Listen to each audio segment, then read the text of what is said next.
Assalamualaikum warahmatullahi wabarakatuh. Baiklah, di sini saya akan menjelaskan tentang ibadah dan urgensinya. Ibadah. Ibadah secara bahasa ialah taat, tunduk, menurut, mengikuti, dan doa. Sedangkan secara bahasa Arab, ibadah ialah abada ya'budu ibadatan, yang artinya penghambaan dan penyembahan kepada Allah Subhanahu wa taala.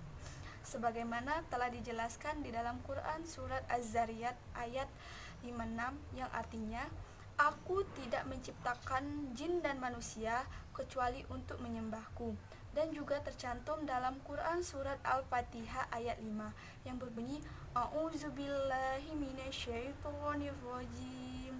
Bismillahirrahmanirrahim. Iyyaka na'budu wa iyyaka nasta'in. Shadaqallahul azim. Yang artinya, hanya kepada Engkaulah kami menyembah dan hanya kepada Engkaulah kami memohon pertolongan. Menurut ulama fikih, ibadah ialah semua bentuk pekerjaan untuk memperoleh keridhaan Allah Subhanahu wa taala dan pahala darinya. Adapun macam-macam ibadah. 1. Ibadah makruh. Ibadah yang sudah ditentukan cara mengerjakannya, waktu mengerjakannya, kapan mengerjakannya sudah ditetapkan, dan tata caranya pun sudah ditentukan. Seperti sholat 5 waktu. Sholat 5 waktu itu telah ditentukan waktunya kapan dan bagaimana cara-caranya. Ada juga puasa, zakat, dan haji. Yang kedua itu ada ibadah ghairu makduh, ibadah yang tidak ditentukan cara mengerjakannya, waktu mengerjakannya, dan kapan mengerjakannya. Tidak ada aturan. Contohnya seperti membaca Al-Quran. Membaca Al-Quran itu boleh kapan saja, dan suaranya pun boleh keras ataupun lembut, asal sesuai dengan aturannya. Dan bersedekah pun boleh kapan saja, mau siang, pagi, malam, itu boleh, dan jumlahnya pun tidak ditentukan di dalamnya. Selanjutnya, bentuk-bentuk ibadah. Bentuk-bentuk ibadah ini ada secara vertikal dan horizontal. 1. Bentuk ibadah secara vertikal kepada Allah Subhanahu wa taala yaitu habalum minallah. Artinya ada yang membaca Al-Quran, ada yang puasa, ada yang zakat. Sepertinya bentuk ibadah secara vertikal ini sama saja dengan ibadah makruh. Yang kedua, bentuk ibadah secara horizontal yaitu habalum minan nas, yaitu manusia berhubungan dengan manusia, seperti memuliakan tamu, berkomunikasi dengan baik, sopan santun, bersahabat dengan tetangga, dan sebagainya.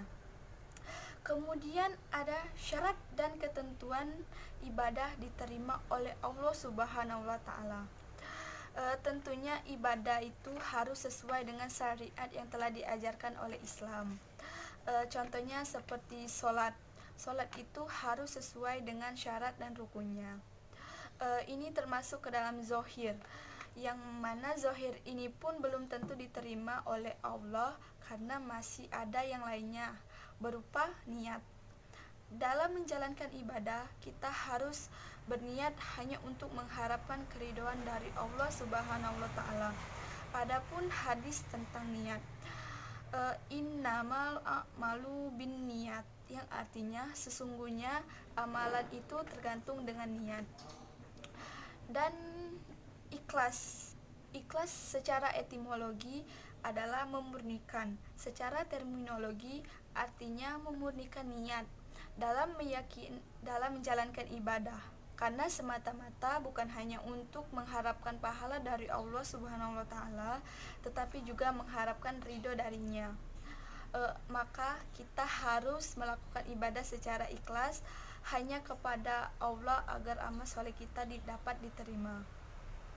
Selanjutnya itu ada ittiba. Ittiba artinya mengikuti tuntutan Nabi Muhammad SAW.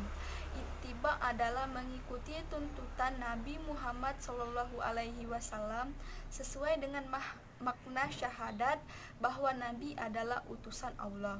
Maka dari itu, di dalam ibadah kita harus benar-benar mengikuti sunnah Rasul. Kita tidak boleh melanggar tuntutannya, baik berupa amalan maupun perbuatan kepada Allah. Apabila kita melanggar sunnah-sunnah Rasul, maka ibadah kita tidak akan diterima dan tertolak sesuai dengan dalil sabda Rasulullah. Nah, terkait dengan ini tadi, ada juga perbedaan-perbedaan dalam gerakan sholat. Nah, ini termasuk ke dalam khilafiyah atau diperbolehkan sesuai yang pernah dilakukan oleh Rasulullah, di mana aktivitas-aktivitas Rasulullah. Misalkan dalam melakukan gerakan sholat itu ada yang tangannya sampai ke telinga dan ada juga tangannya hanya sampai sebatas dada. Jadi itu semua diperboleh karena pernah dilakukan oleh Rasulullah. Perbedaan itu bukan hanya tentang prinsip yang bisa membatalkan sholat, tetapi perbedaan itu dapat mempermudahkan kita dalam melaksanakan ibadah. Nah, dalam beribadah kalian boleh berbeda-beda, tetapi harus sesuai dengan 4 imam mazhab, yaitu 1. Imam Syafi'i, 2. Imam Hambali, 3. Imam Hanafi, dan 4. Imam Maliki. Adapun tujuan ibadah ialah 1. Menghambakan diri kepada Allah sebagai tujuan diciptakannya manusia, seperti yang telah dijelaskan di dalam surat Az-Zariyat tadi. Selanjutnya, mendekatkan diri kepada Allah sebagai wujud yang taat, dan juga memfokuskan seluruh aktivitas manusia untuk mendapatkan pahala dan keridhaan dari Allah Subhanahu wa Ta'ala. Dan yang terakhir ialah memperoleh pengampunan, pahala, dan surga. Selanjutnya, hikmah dari ibadah adalah kita dapat meningkatkan ketakwaan terhadap Allah Subhanahu wa Ta'ala dan hidup berdasarkan apa yang Ia perintahkan. Baiklah, itu saja penjelasan dari saya mengenai tentang ibadah dan urgensinya. Saya mohon maaf apabila terdapat kata-kata yang salah. Kepada Allah saya mohon ampun. Wabillahi taufiq wal hidayah. Wassalamualaikum warahmatullahi wabarakatuh.